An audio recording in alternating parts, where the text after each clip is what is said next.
Alex Mozet, and welcome to Winner Take All, where we talk about the constant battle to fight back and win against big tech. So let's do a little rundown of topics for today's show. Going to kick off with an area of B2B marketplaces, which two of them were in our top 10, Indigo and FBN. And basically, what's interesting is there's an article by the CEO of now the exited former JV between Cargill and ADM, two of the largest grain traders, linear grain traders in the world, have just exited their JV to a tech company called Bushel. We're going to talk about that. Anyway, the CEO of that exited JV startup wrote an article the day the grain marketplace died. So basically, two of our top 10 B2B marketplaces have just died, according to him, as of October 12th, 2021, they are now dead. So we're going to dig into that. It's going to be interesting. iBuying, Zillow is done with iBuying. What does that mean? What is iBuying and what's going on with that? It's a pretty big decision, laying off over 25% of their staff as a result. Peloton not doing so hot, tanking after earnings, and we're going to dig into that. We got some China news. Yahoo's pulling out of China. You got the chairman of ByteDance exiting stage left out of the company he co-founded. Kind of peculiar stuff going on in China per usual. And then close out with one of my favorite topics, which is the Fed, their infatuation with printing endless amounts of money. They're actually saying they're not going to stop printing money, but they're going to kind of slow it down. And so we're going to talk about that. Okay, so first topic is the end of grain marketplaces. Let's see here, this article, Mark Johnson, very sharp guy, new to the grain agricultural industry when he took this role, running this company. So he pens this article saying the day the grain marketplace died. Basically, his reason for why the grain marketplace is dead, ultimately putting a target on these companies, Farmers Business Network and Indigo Ag, is that he's saying no one wants a marketplace, is basically the TLDR here. Marketplace doesn't actually solve any problems for the industry. And, you can agree with them or disagree with them, whatever. Bushel's the company that ended up buying Grainbridge, which is the name of the company in the JV between ADM and Cargill. So here's my take on it, right? By putting a target on Indigo and FBN, who have both raised a bunch of money, I'll tell you, hundreds of millions of dollars. Indigo just had a $500 million fundraise, which FedEx put in a lot of money on, and others. They did have a reshuffling, like they reshuffled their CEO. So, it's not all rosy. But Indigo has raised over $1 billion, $1,160 million to be exact. And then FBN has raised $629 million. Now, yes, what you have to understand, with that much money being raised, these companies, FBN and Indigo, both on our top 10, are not, the whole business is not a B2B marketplace to trade grain. That is the marketplace component of the business, is grain trading. Mark's article here, you can find it on Medium, goes, much deeper into the ins and outs and the specifics of the grain and agricultural industry, which there's a lot of nuance around. But my big takeaway on what makes Indigo and FBN special is that their whole point is that we don't just do grain trading.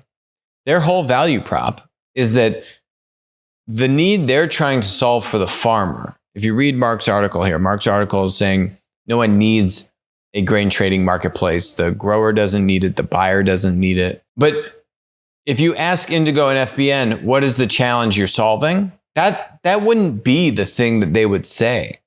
What they would say is the farmer wants a one-stop shop. That's what the farmer wants, right? The farmer doesn't want to have like 5 different things that they interface with. They just want one place to make their life easier. And what does that mean? So, if I was to take an even bigger step back here on the state of, growing grain. So corn and soybeans and but a bunch of other kind of these crops, that you can store the product, right? It's not fast expiration dates. If you go strawberries, it's very different flow.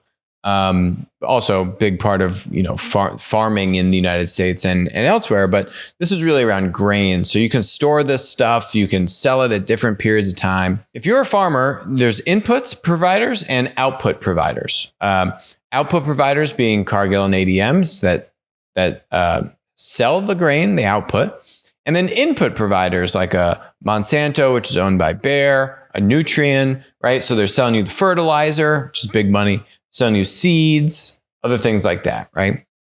There's other players in between, but just if those are the two ends of the spectrum, inputs, outputs, right? The Indigo and FBNs, the special thing that they're doing is providing a one-stop shop from inputs to outputs for the farmer. And that is very valuable. Why? Because, you're spending all this money on your inputs. There's all these different things that you can do to try and optimize yield, which is ultimately, right, how much crop am I growing per acre and all this kind of stuff, right? What kinds of seeds am I using? What kind of fertilizer, soil, right? All these different things that you could do to impact yield. So how do you optimize yield?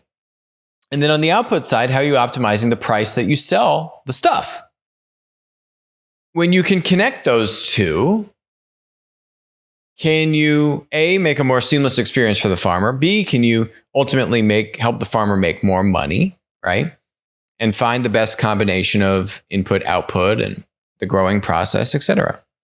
And that's ultimately, I think, the big unlock in the industry. That ultimately, I feel like if you were to ask an Indigo and an FBN, they would say that is the main thing they're trying to do, is a one-stop shop.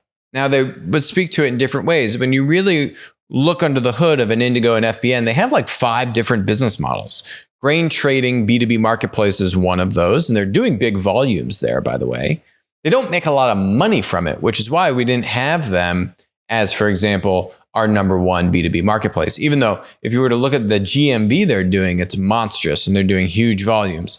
But they don't actually monetize it very well, which is why, yes, they're still in the top 10, but they didn't get the number one spot, for example. They've absolutely raised the most money, by the way, those two, versus the other B2B marketplaces in the top 10, right? But still not number one because of the monetization dynamic. But when you look at actually a lot of where these companies make their money, like an Indigo, actually a lot of the initial tech and product and value there was on the input side. They make a lot of money selling inputs. Inputs is a huge business. Look at Bayer, which owns Monsanto, and all these, these are really like highly engineered, very sophisticated scientists making fertilizers and seeds and all these things, right? That to me is the real value prop. Whether it's a grain trading marketplace or not, is not actually the heart of Indigo and FBN. Now, why is that important? You go read this article. Indigo and FBN are, kind of spoken about as kind of like, with the target on their back because of this news. Now, the interesting thing about Bushel, which is the company buying GrainBridge, actually I love Bushel's play, is they're basically like a Shopify for the grain trading process, right? They're not trying to actually do marketplace, but they're trying to provide the tools to more easily sell in a digital manner for both the buyer of grain and the seller of grain. Cargill actually invested in Bushel, right? Like, whoa, Cargill's not going to invest in a marketplace that's trying to disintermediate the linear grain traders, okay? But Bushel's building technology to help digitize the grain selling and buying process and not disintermediate the existing players, but rather enable them. Big difference between kind of marketplace and being a kind of Shopify type of approach, right? And that's really Bushel. And obviously the JV that Cargill and ADM were funding they were not building a JV to disintermediate themselves and build their own grain trading marketplace. So you can imagine the kinds of tools that GrainBridge was building are similarly enabling the existing players. And that is the synergy I feel like between the Bushel and Grainbridge deal. Why ADM and Cargill have decided to jettison Grainbridge, I think is actually maybe an even bigger question in all of this. I was shocked when this JV was first announced, right? Just to get two behemoth competitive organizations like an ADM and a Cargill to have a joint venture together is a big deal. Now this thing's being exited, and I would imagine why this happened is that these two very large organizations might have differing opinions of the future for the industry as it relates to new digital models and digital opportunities. And they may have actually said, this was a good exercise, but we want to go it our own way, or maybe they have their own strategy. They want to execute it on their own. They ultimately decided that they didn't want to share and be in the same boat with one another. And I feel like that is really the real reason behind why something like this was jettisoned, was it reached a point where they said, we don't really want to be in this together anymore, and we're going to go our own way. That's now been sunsetted. This JV is now no mas, which honestly could have had huge ramifications for the industry. But, I don't actually think it's really done much now. It's shuttered. The tech it's really a product, this Grainbridge company. It's now going over into Bushel. And, we'll see. I think Bushel's actually a very exciting business, but Bushel is still actually not solving for the main, what I think, challenge, opportunity, need of the farmer is, and that's one-stop shop. So what would be really interesting is if Bushel figured out a way to get into inputs, right? Because Bushel's not into inputs. Bushel's now very much so into outputs, touching the grain trading, buying and selling part of the process and digitizing it, right? They've raised $76 million in total. They just did a fundraise earlier this year in 21 where they raised $47 million at $167 million post-money valuation. So, not shabby by any means, really good growth for what they're doing. But again, what's the input play for Bushel? And if I'm a large linear input player, I'm looking at Bushel, right?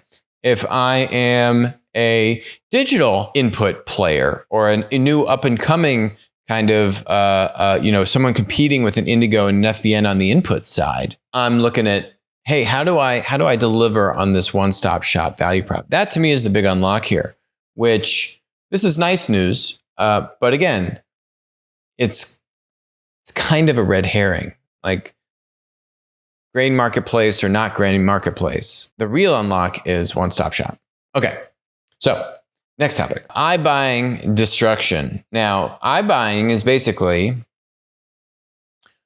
something that was probably coined by this company called Opendoor. Opendoor, actually, funnily enough, one of the founders was this guy, Keith here. Keith's husband is the guy, Jacob, who we just had on the show last week, guest speaker, who wrote this book, The Wires of War. And Keith is a founders fund VC, big name VC, tech entrepreneur. Him and a few others put this company together, Opendoor, back in 2014. And it's iBuying, which basically means you're like Carvana for homes. Carvana is, buying a used car, fixing it up, and then reselling it. So you're flipping used cars.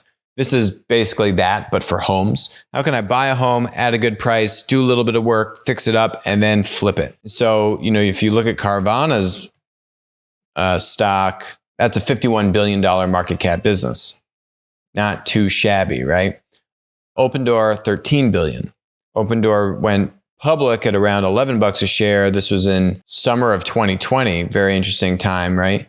And now they're basically double that, despite losing a lot of money. Past quarter ending in June, they lost $150 million. Quarter before that, $240 million. Quarter before that, better, $65 million. Quarter before that, $27 million. But you have to remember, they were slowing a lot of their purchasing because that was still prime time, early COVID days, right? So they were still trying to test the waters here. But now, news here is that Zillow has killed their entire iBuying operation. The Zillow stock plunging 25%.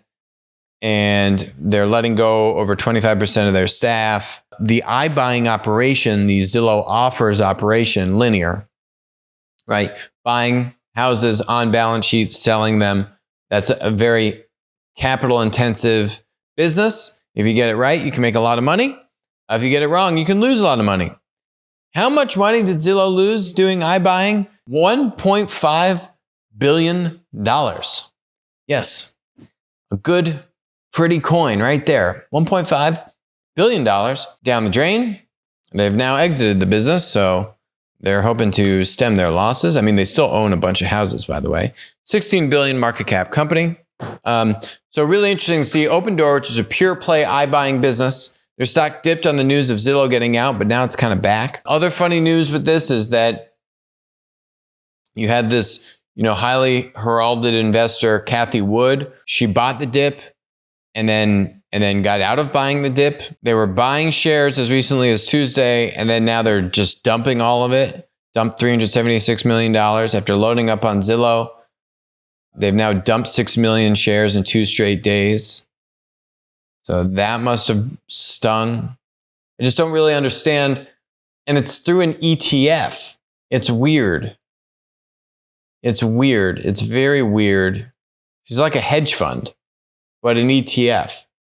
I mean, she is really known for her very long-term, finding really great long-term investment trends and then building an ETF product around it and then doing very well. This fly by the seat of your pants kind of hedge fund activity shrouded in an ETF does not seem to be suiting her well. There's been other examples of this where we've talked about on the show where she's made very peculiar decisions on what to buy and what to sell and how long to hold it for.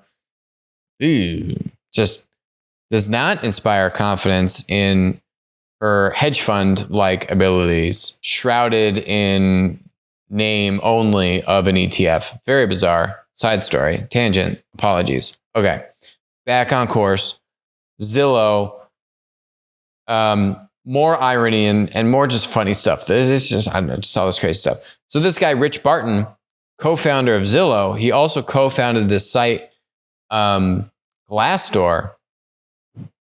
Glassdoor, ridiculous business model, where employees or, really anyone can go and write reviews on a company and its management. By nature of the site, it naturally self-selects to people that are disgruntled about the company. They left, they got laid off, having a bad experience, so they go and write a negative review on the site. As a result of that, then Glassdoor would deliberately go and target these companies and say, hey, you have really bad reviews. Why don't you pay us, sign up for a premium account, and then we will, we'll kind of hide that, or we'll be friendlier with how we take down reviews that you challenge. Or we'll hide the kind of we won't publicize your rating in the main search function, basically holding them hostage. If you have bad reviews, which is the nature of the site, is to have disgruntled folks go on the site. And there's no regulation if it's one people or multiple people. Yes, I've been through this personally. For any business owner that has experienced Glassdoor, that 99% of the stuff is just actually many times one person that has a grudge and then just flames you and trolls you. It's actually usually very far from the truth, at least in Applico's case. I've experienced this personally, as you can tell. Extortion. Class action lawsuit for extortion was this guy's prior company, Glassdoor. Now he does Zillow, much better business model as a platform. And he starts this whole new business from scratch, burns $1.5 billion, and then exits quick, realizing that his algorithms can't predict the future. Also very bizarre, because you go to Zillow's website and they give you a Zestimate, right? This is like a trademarked thing. Here's your Zestimate. And then they just blew $1.5 billion on basically, taking all their big data brains on the Zestimates and screwing that up. Kind of difficult to understand how mismanaged this thing was. and why it took over 1.5 billion lessons for them to learn that they weren't going to figure this out. Very bizarre, right? And probably when they paused the iBuying because of COVID was the time that they should have been buying. And it doesn't take an algorithm. It takes, how do you see into the future to understand that, they blamed COVID, right? But if you were a sophisticated real estate investor, which is maybe the people that should have been running this program, not a techie, you'd say, yeah, I'm going to buy the dip. I think New York's going to come back. I think cities are going to come back, right? And guarantee you there's a bunch of people in real estate that have done exactly that and made plenty billions of dollars. Meanwhile, these guys have lost many, not more than one, but 1.5. Very peculiar stuff all around. They're now retreating, and he actually even talks about it in this interview that he did, that they have a very privileged life as a platform, and they're basically retreating back to the upper echelon of the layer cake that they live in because they are a dominant platform in real estate, and just going to go back to that, which, yes, the analysts are beating them up for, but frankly, based upon how it's been run or mismanaged, whichever word you want to use to date, probably the right thing to do. Maybe they need a new CEO because this is all kinds of wonky. Everything. This whole thing is weird. Opendoor is going to report their earnings next week. Curious to see what they do, but they haven't shown any sign of exiting the business thus far.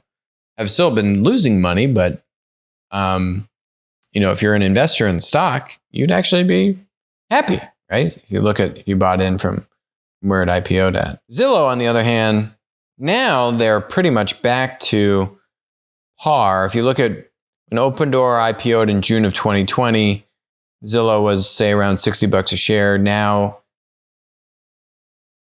pre-announcing this news, they were at over $100 a share. Now they're down in the mid-60s a share. Now that they've exited iBuying and all the analysts are recommending to sell off. But the platform is still very strong. And despite all this madness on iBuying, hasn't been damaged too much. Okay. Next topic. Another linear woes here. That's a theme on today's show. Is we got Peloton. Peloton in some also hot water. Peloton shares collapse as momentum for its at-home fitness equipment slows. Peloton shares stumbled more than 30% as they slash annual sales forecast by about $1 billion. And there's a stat in here saying that the CEO of Planet Fitness said Thursday that its membership levels are almost back to a pre-pandemic peak. The stock hit an all-time high on the news. We've seen Peloton try to diversify itself and get out in front of this by buying, other forms of equipment, kind of fitness equipment manufacturers, which I viewed positively for how they can try to have a more robust kind of product offering, get into selling to kind of corporates, into hotels and business buyers and these kinds of things. All very positive things. They've gotten such a huge spike because of COVID, and how do we keep the growth going? And so management clearly saw that and was trying to get out in front of it. They just have not been able to, and the decline happened much faster, I would imagine, than management would have expected. You can see here the stock now down in the mid 50s. Previously, breaking $90 a share just in the past couple of weeks. So a pretty material dive. If we go back to reading the Peloton S1, let's see where you are. Peloton S1. Remember we covered this? Peloton S1. We're reading through it. Peloton Interactive. Here it is. How many times did the Peloton S1 have the word platform in it? Any guesses? Any guesses? Yes, a lot would be a good guess. I'm asking the question on the show. And the answer would be 99 times. Did they talk about they having a platform, which we just spelled right out of the gate, right out of the gate in 2 seconds. We have disrupted the fitness industry by developing a first of its kind subscription platform, right? And they go on and on and on about this stuff. A vertically integrated platform, multi-channel sales platform. So we are a fast-growing and scaled fitness platform. Peloton is not in Platt, the ETF that we launched with Wisdom Tree, which is up, I think, over 100% at this point from launch May 2019. Has all the public platform stocks in the index. But look at this. Growing and scaled platform with network effects. What? Network effects? Not only are they using the word platform inappropriately, but now they're asserting that they have network effects, which they clearly do not. Rewind the tape. We've got it. And we called it then, and we're certainly calling it now. They don't have network effects. Network effect companies don't lose 40% of their stock value because they have issues achieving growth, right? Zillow did not lose their stock price value because of losing network effects. No, it was because their linear business got clobbered for iBuying. Just like Peloton has a linear business, but no network effects. They say our community of members continues to grow. Like, who cares how many other people are on the Peloton network that I'm going to go ride my bike virtually because Bob also has a Peloton bike. Like, that's the network effect. By the way, the trainers are also, at least when they wrote this, when they launched, now I don't know, maybe it's different. They have third-party trainers, but when they launched, the trainers were also part of Peloton, right? There wasn't like this kind of trainer community where you could have third-party trainers creating content, building, say, brand and audience. They were all part of Peloton, so 1P, not 3P, right? They just doubled the price of the bike. I put this on the show back when they IPO'd too, right? Like, the bike was actually like half the price it is today, and they literally just like doubled the price of the bike, and then everyone was like, "Whoa, this thing's expensive and must have really good quality." Same bike, same quality of the bike, double the price.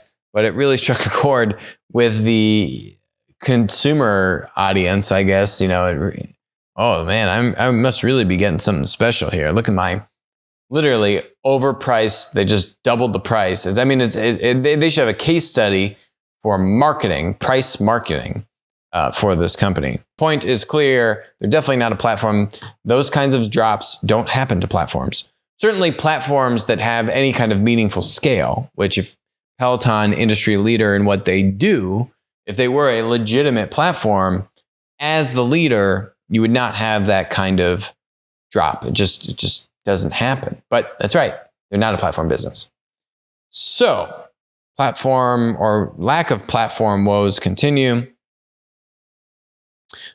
True platform woes do continue, just in China. Another favorite topic of the show. ByteDance chairman, this guy, Zhang Yiming, founder of TikTok, steps down as chair. This guy was rapidly escalated from CEO to chair, and now from chair to see ya. Similarly done with another, one of the richest people in Asia, Jack Ma. Guy just completely disappears from the public eye when he steps out of favor with the CCP. Zhang right in the hot spot with a content platform. You're going to piss off the CCP no matter what you do. Even if, you go to the end of this article, just so crazy. In September, Douyin, the company's main revenue generator, limited children to watching 40 minutes of video a day, and last month introduced 5-second pauses between clips during long viewing sessions to prevent addiction, right? This is all government mandated. It's only going to get worse, not better. They said that, Zhang is leaving to pursue other longer term initiatives, right? This is also the thing where the CCP got like a sweetheart deal to buy 1% of the stock and then has a board seat. Like, wait, excuse me? And TikTok is still allowed to operate in this United States. Where's Cepheus?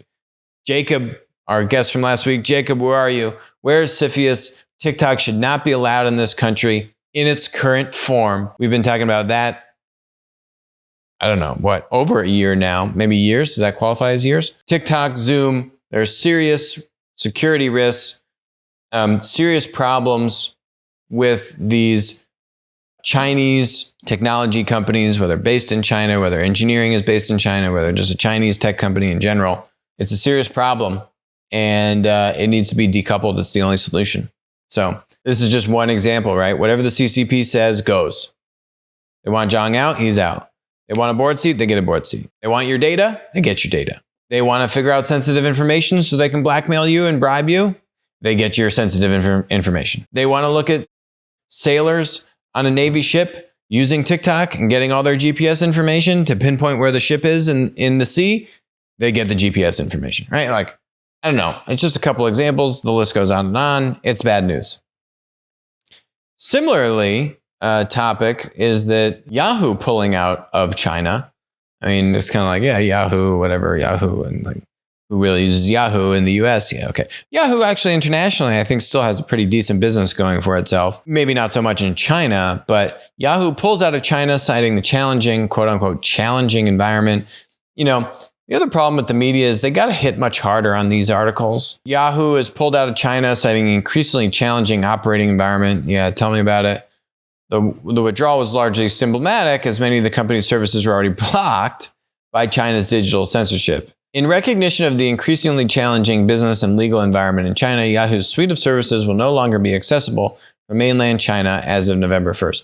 Even surprising that this stuff was accessible. It remains committed to the rights of our users and a free and open internet. Here's the irony. So this article is written in Hong Kong, but they're talking about mainland China. Those two things should no longer be separate, right? Like, just if you have Yahoo through Hong Kong, what is the difference between Yahoo through Hong Kong versus mainland China? The answer is nothing. They are now no longer different. Hong Kong is compromised, unfortunately. Hong Kong has been conquered, unfortunately. And the decoupling needs to exist not only with mainland China, but Hong Kong as well. So Yahoo and all these guys got to get out of Hong Kong. The company's move comes as the American and Chinese governments feud over technology and trade. How about you talk about the CCP's use of technology to enslave their people, to take advantage of Uyghurs, to, run an authoritarian regime that the people don't like. But the people can't say anything about it because they'll be monitored. Then they'll have people visiting, right? Even the billionaires in China can't speak out about this. You think the average Chinese citizen can say anything out against the CCP? They'll literally have police on their doorstep in 5 minutes.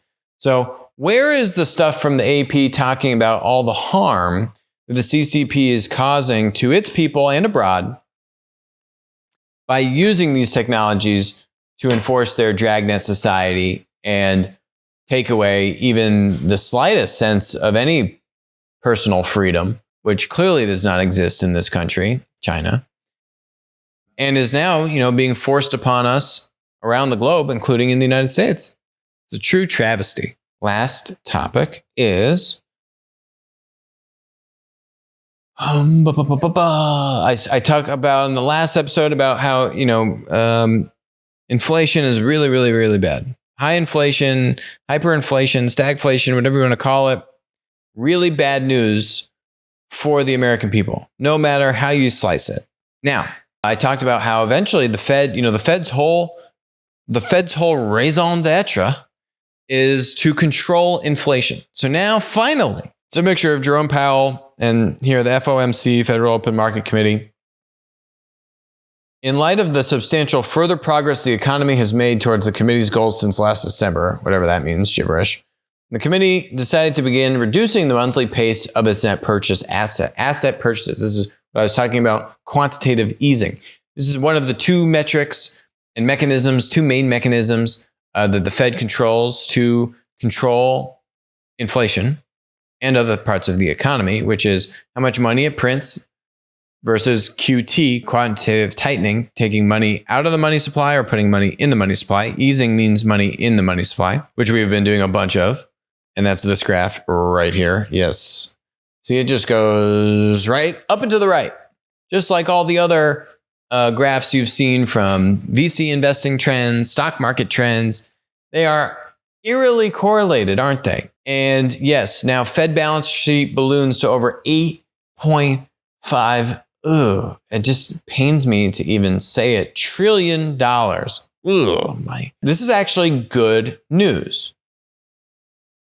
But man, they are not ripping off the Band-Aid. So as of now, the Fed is pacing its purchases at a clip of about $120 billion a month. So they're pumping $120 billion a month into the money supply.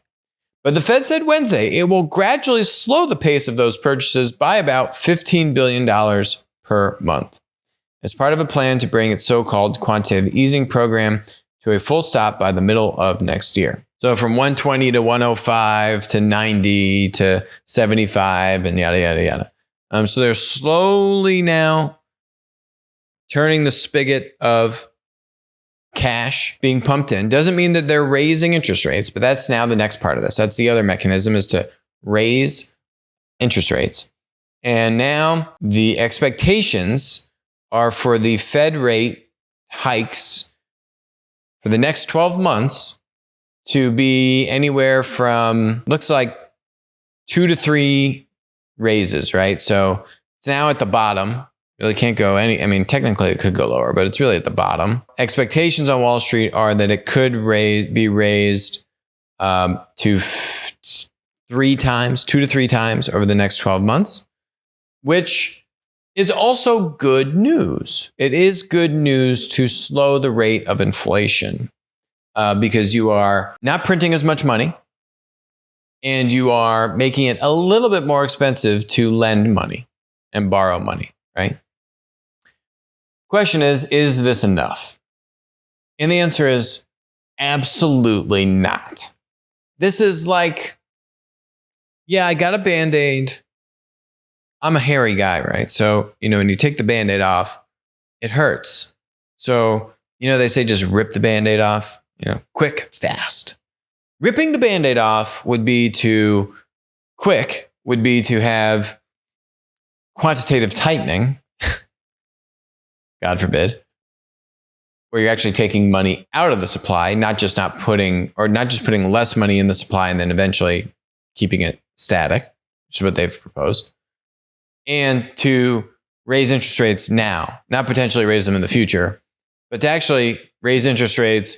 I think we need to have interest rates over 1%, over 100 basis points. If you're ever going to have any hope of slowing inflation, just because of all the chaos that's happening right now with the supply chain and all the other stuff we've been talking about on the show. So this is, I'm not even getting one half of the Band-Aid off my arm. I'm like slowly lifting it up and it's hurting. It's hurting the hair. And then the easy thing is just to put it back down and just not deal with it, which honestly very well could happen. Or they're like, this, it's hurt. I'm pulling some hair follicles. Yeah, let's just leave the Band-Aid on. Let's just deal with this later. That could very well happen. This is like a super non-committal, like, we're going to start to slow QE. That's what happened. It is not what's needed for the betterment of the American people long term. This is going to come crashing down upon all of us. I don't know when. I can't predict that. But I know this is unsustainable. And it's completely inappropriate behavior on behalf of the Fed. And this is going to hurt particularly the lower to middle class in this country. And it's very sad to see. That's the positive note to end today's session, if you're catching my irony. Okay. Thank you very much for watching us on Winner Take All. I will talk to you later.